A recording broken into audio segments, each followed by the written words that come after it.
જ્ઞાની નિર્વિકલ્પ સમાધિને વિશે જાય ત્યારે નિર્વિકાર રહે છે, તેમજ અજ્ઞાની સુષુપ્તિને વિશે નિર્વિકાર રહે છે.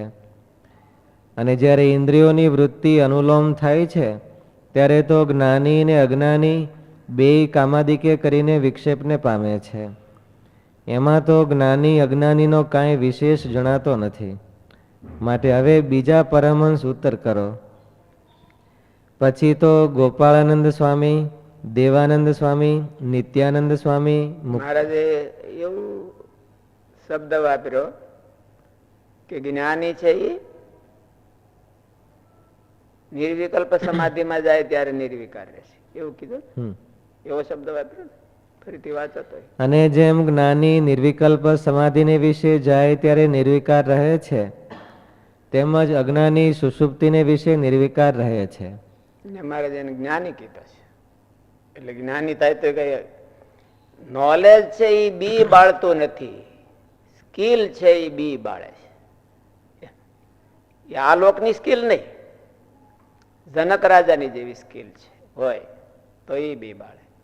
ગોવર્ધનભાઈ ની જેવી સ્કિલ હોય કે પર્વતભાઈ ને જેવી સ્કિલ હોય કે ગોપાળાનંદ સ્વામી ને ગુણાતીતાનંદ સ્વામી ને નિષ્કુળાનંદ સ્વામી એની સ્કિલ હોય તો એ બી બાળે, ઓલી બી નો બાળે. સમાધિને વિશે જાય એટલે સમાધિની સ્કિલ તો ગણાય કે ન ગણાય? સમાધિની સ્કિલ ગણાય. એમ કે સમાધિની સ્કિલ બી બાળવાની નહીં, કામાદિનું બી બાળવાની સ્કિલ જોઈએ. સમાધિની તો સ્કિલ કહેવાય. એમ તો આ લોકમાં ક્યાંક સારું આવડતું હોય તો એ સ્કિલ જ છે ને. એમ કે જ્ઞાનીથી ખાલી નોલેજ કે નોલેજ સમાધિમાં જાય તો એ નોલેજ થયું ને, ભલે ને એ સ્કિલ થઈ પણ એને તે વાત બીજ નો બળે, બીજ નો બળે. બીજ બાળે એ સ્કિલ જુદી. બીજ બાળે એ સ્કિલ તો જનક રાજા પાસે હતી અને શ્રી કૃષ્ણ ભગવાને કીધું કે મારી પાસે હતી.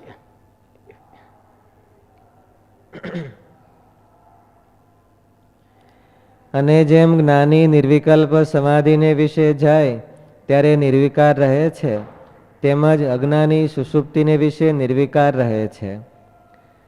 અને જ્યારે ઇન્દ્રિયોની વૃત્તિ અનુલોમ થાય છે ત્યારે તો જ્ઞાની ને અજ્ઞાની બેય કામાદિકે કરીને વિક્ષેપને પામે છે.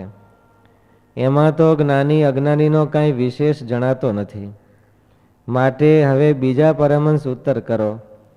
પછી તો ગોપાળાનંદ સ્વામી, દેવાનંદ સ્વામી, નિત્યાનંદ સ્વામી, મુક્તાનંદ સ્વામી એ સર્વે મળીને જેવો જેને ભાઈસો તેવો તેણે ઉત્તર કર્યો, પણ શ્રીજી મહારાજના પ્રશ્નનું કોઈથી સમાધાન થયું નહીં.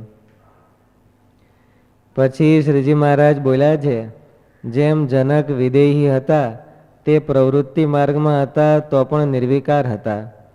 એને ઇન્દ્રિયો અનુલોમ હતા, વિષયમાં પ્રવર્તતા હતા, વિષયમાં ફરતા હતા, પણ વિષયમાં બંધાતા નહોતા. અને આના ઇન્દ્રિયો વિષયમાં ફરતા નહોતા અને તોય પાછા બંધાતા હતા. પછી શ્રીજી મહારાજ બોલ્યા છે, જેમ જનક વિદેહી હતા તે પ્રવૃત્તિ માર્ગમાં હતા તો પણ નિર્વિકાર હતા. અને જ્યારે જનકની સભામાં સુલભા નામે સંન્યાસીની આવી ત્યારે જનક રાજા સુલભા પ્રત્યે બોલ્યા છે, તું મારા ચિત્તને મોહ પમાડ્યાનું કરે છે, પણ મારા ગુરુ જે પંચશીખ ઋષિ તેની કૃપા થકી હું સાંખ્ય અને યોગ એ બે મતને અનુસર્યો છું. એટલે એ બે મતને મેં સિદ્ધ કર્યા છે. એની જે સ્કિલ છે એનું જે રિઝલ્ટ આવવું જોઈએ એ રિઝલ્ટની સ્કિલ મેં પ્રાપ્ત કરી છે, એની સાધના કરી છે, સ્કિલની સાધના કરી છે. એટલે મને કઈ આ નડતા નથી. તું મારા ચિત્તને મોહ પમાડવાનું કરે છે પણ મારું ચિત્ત મોહ પામે નહીં. જ્યારે હારામાં મોહ ન પામે અને નબળામાં દુઃખી ન થાય, એ સ્કિલ છે. હારામાં લટ્ટુ ન થઈ જાય અને નબળામાં દુઃખી ન થઈ જાય તો એ સ્કિલ છે. યસ્ય નાહં કૃતો ભાવો બુદ્ધિર યસ્ય ન લિપ્યતે, એ ભગવાનની સ્કિલ છે. ભગવાને કીધું ને કે ચાતુર્વર્ણમ મયા સૃષ્ટમ ગૌણ કર્મ વિભાગ તસ્ય કર્તારમ અપિમામ વિદ્ય અકર્તારમ અવ્યયમ. એ ભગવાનની ઇતિમામ યોભિજાનાતિ કર્મ ભીર્સન બદ્યતે. એની આગળની લીટી નમામ કર્માણી લિંપંતી નમે કર્મ ફલે સ્પૃહા ઇતિમામ યોભિજાનાતિ કર્મ ભીર્સન બદ્યતે. એ ભગવાનની સ્કિલ છે. અને એ સ્કિલ જો પ્રાપ્ત થાય, જ્ઞાન પ્રાપ્ત થયે ન થાય, સ્કિલ જો એને પ્રાપ્ત થઈ જાય કે આવી સ્કિલ, તો એ નિર્વિકાર રહે અને એના હૃદયમાંથી કામાદિકનું બીજ બળી જાય.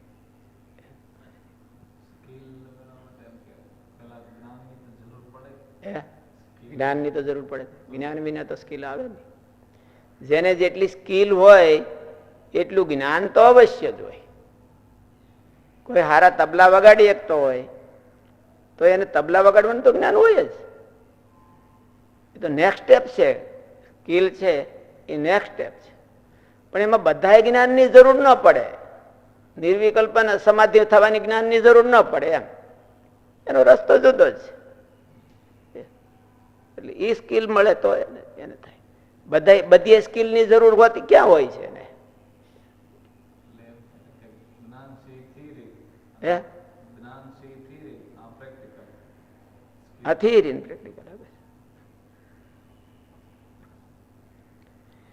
જ્યારે જનકની સભામાં સુલભા નામે સંન્યાસીની આવી ત્યારે જનક રાજા સુલભા પ્રત્યે બોલ્યા છે, તું મારા ચિત્તને મોહ પુમાડ્યાનું કરે છે, પણ મારા ગુરુ જે પંચશીખ ઋષિ તેની કૃપા થકી હું સાંખ્ય અને યોગ એ બે મતને અનુસરો છું. શ્રી કૃષ્ણ ભગવાને તો ત્યાં સુધી કીધું કે મારા મતને જે ઓલું કરશે, અનુસરશે કે એમાં અભિસૂયંતી ને જેને અસૂયા નહીં કરે એ હોતે મુકાઈ જાય. મારા મતને માનશે, મને માનશે એટલું નહીં, મારા મતને માનશે તો એ મુકાઈ જાય. એના હૃદયમાંથી કામાદિકનું બીજ બળી જાય, અહંકારનું બીજ બળી જાય. માટે મારા અર્ધા શરીરને ચંદન ચર્ચે અને અર્ધું શરીર તરવારે કરીને કાપે એ બે મારે બરોબર છે. શું કીધું? એનો અર્થ શું થયો? આ વાક્યનો અર્થ શું થયો?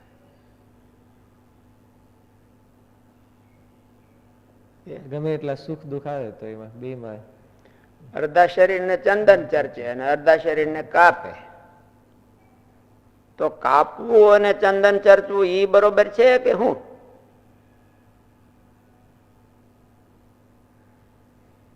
બે ગમે બે માંથી ગમે તે કરે તો એમ કે પોતે કાપનારો ને ચંદન ચર્ચનારો ઈ બે મારે બે સમ છે.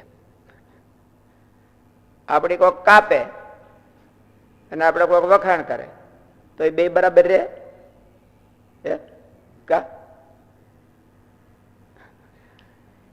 જનક રાજા ને ઈ બરાબર હતું.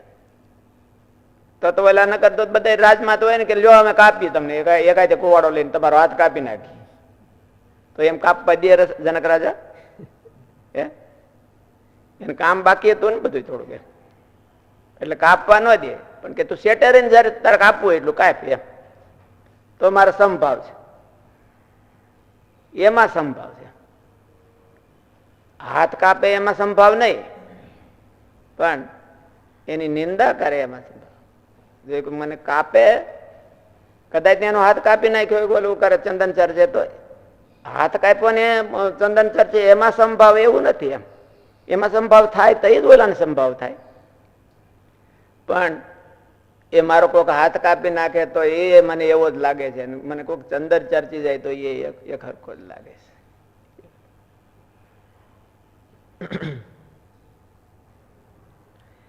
માટે મારા અર્ધા શરીરને ચંદન ચર્ચે અને અર્ધું શરીર તરવારે કરીને કાપે એ બે મારે બરોબર છે. અને આ મિથિલાપુરી બળી જાય તો પણ મારું કંઈ બળતું નથી. એમ હું પ્રવૃત્તિમાં રહ્યો થકો અસંગી ને નિર્વિકાર છું. અને વધી જાય બહુ. મિથિલાપુરીને સ્માર્ટ સિટી બનાવી દે ભગવાન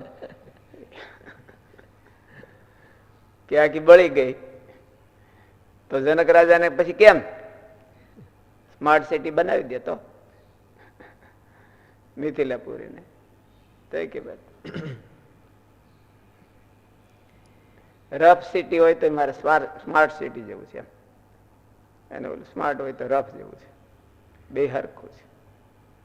આ લોકનામાં મને કઈ બહુ ઉચ્ચ નીચ નથી અને મોહ નથી. આપણે ઘરને કોઈક સ્માર્ટ ઘર બનાવી દઈએ અને કાં કોઈક હળગાવી દે તો મિથિલાનું તો કઈ નહીં. તો એ સ્કિલ છે, એ જનક રાજાની સ્કિલ છે.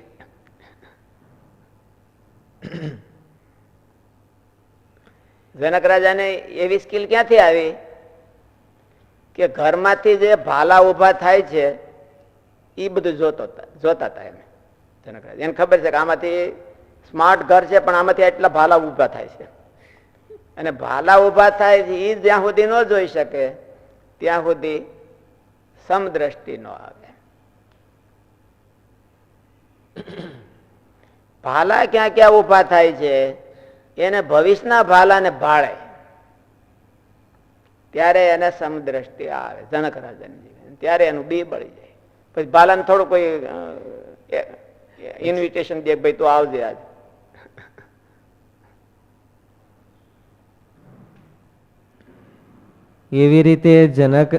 એવી રીતે રાજા જનકે સુલભા પ્રત્યે કહ્યું અને સુખદેવજીના પણ રાજા જનક ગુરુ કહેવાયા. સુખદેવજીના પણ ગુરુ કહેવાના. સુખદેવજીને સ્કિલ શીખવનારા જનક રાજા. આ જગતમાં ન બંધાવવું એની સ્કિલ શીખવનારા જનક રાજા સુખદેવજીને હતા. સુખદેવજી તો ભગવાન તોય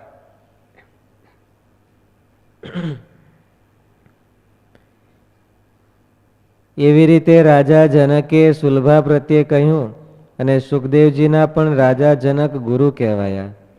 માટે એ પ્રશ્નનો એ જ ઉત્તર છે જે ઇન્દ્રિયોની વૃત્તિ અનુલોમપણે વર્તતી હોય અને પ્રવૃત્તિ માર્ગમાં રહ્યો હોય તો પણ જો રાજા જનકની પેઠે જેના હૃદયમાં સમજણની દ્રઢતા થઈ હોય.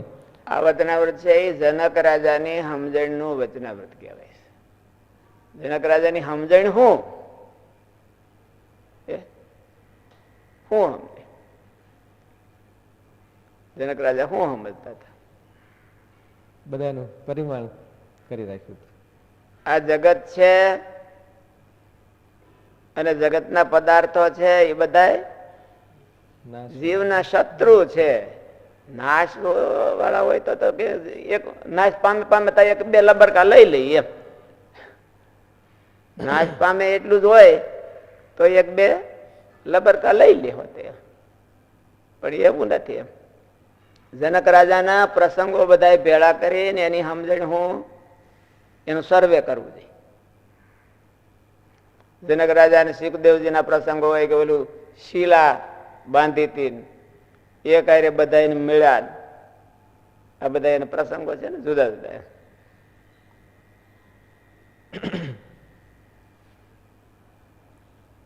સુખદેવજીને કીધું કે ખરાબમાં ખરાબ પદાર્થ લઈ આવો.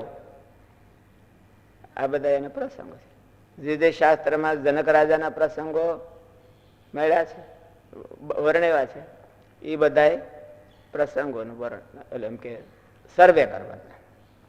જનક રાજા હળ હાંકવા ગયા હતા તો એને સીતાજી મળે એટલે હું હળ હાંકતા હાંકતા સીતાજી મળે એટલે હું એનું હું સમજવું? તમને તાવીથો હાંકતા હાંકતા ક્યારે સીતાજી મળે? સીતાજી એટલે સમજણ મળે. સીતાજી એટલે ભક્તિ. એને કર્મયોગ ના ઓલા છે ને આદર્શ એટલે પોતાના કર્મમાંથી એને ભક્તિ મળે છે. પોતાની ફરજ એમાંથી એને ધરવો ધરે ભક્તિ મળે છે. એ જનક રાજાની સમજણ છે. એને ભક્તિ કરવા એક્સ્ટ્રા ટાઈમ ની જરૂર નથી પડતી. જનક રાજા અમરીશ રાજાની ઘોડી ક્યાં ડાન્સ કરતા ભગવાનની આગળ એક્સ્ટ્રા ટાઈમમાં?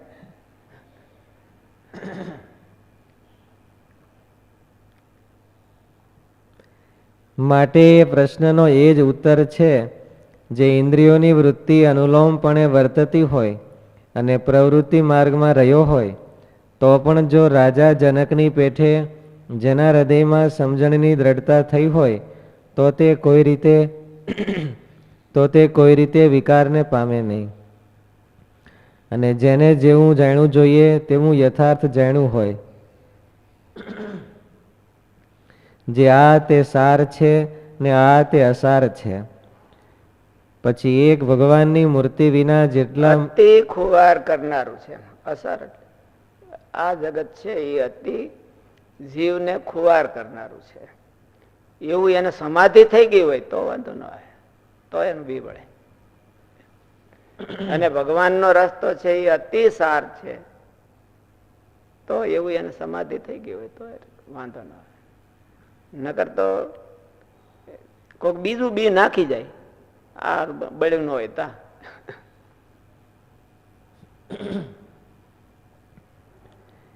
ઇન્દ્રિયોની વૃત્તિ અનુલોમપણે વર્તતી હોય અને પ્રવૃત્તિ માર્ગમાં રહ્યો હોય, તો પણ જો રાજા જનકની પેઠે જેના હૃદયમાં સમજણની દ્રઢતા થઈ હોય, તો તે કોઈ રીતે વિકારને પામે નહીં. અને જેને જેવું જાણવું જોઈએ તેવું યથાર્થ જાણ્યું હોય, જે આ તે સાર છે ને આ તે અસાર છે. પછી એક ભગવાનની મૂર્તિ વિના જેટલા માયિક આકાર છે તે સર્વે અતિશય દુઃખદાયક છે ને નાશવંત છે એમ જાણે. સાંખ્ય યોગમાં એવું કીધું, પરિણામ તાપ સંસ્કારે સર્વમ દુઃખમ એવ વિવેકિના. એનું પરિણામ છે એ દુઃખરૂપ છે, એની ઇફેક્ટ છે એ દુઃખરૂપ છે. પછી પરિણામ ન આવ્યું હોય ત્યાં એની ઇફેક્ટ કહેવાય. એમ અગ્નિ પાસે જાય ત્યાં જ મને ધગવા, પરિણામ તો મારી પાસે પડે તે પછી આવે. પરિણામ તાપ સંસ્કારે, એના સંસ્કારો એવા બધા છે, દુઃખરૂપ છે. પૂર્વે ભોગવ્યું છે એનું દુઃખ અટાણે આપણને હણકા મારે છે. પરિણામ તાપ સંસ્કારે સર્વમ દુઃખમ એવ વિવેકિના. એ જનક રાજાનો સિદ્ધાંત છે.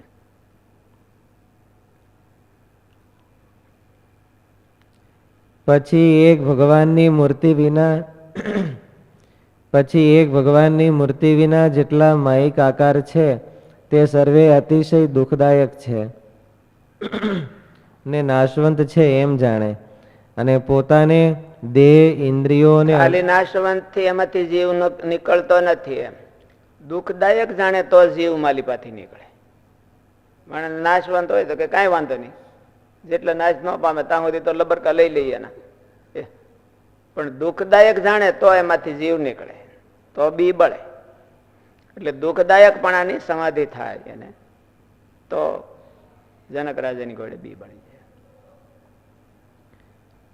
પછી એક ભગવાનની મૂર્તિ વિના જેટલા માયિક આકાર છે તે સર્વે અતિશય દુઃખદાયક છે અને નાશવંત છે એમ જાણે. અને પોતાને દેહ ઇન્દ્રિયો અને અંતઃકરણ તે થકી નોખો આત્મા રૂપે જાણે. પછી એને કોઈ એવું પદાર્થ નથી જે મોહ પમાડાને અર્થે સમર્થ થાય. કેમ જે એ તો સર્વે માયિક આકારને તુચ્છ કરી જાણે છે.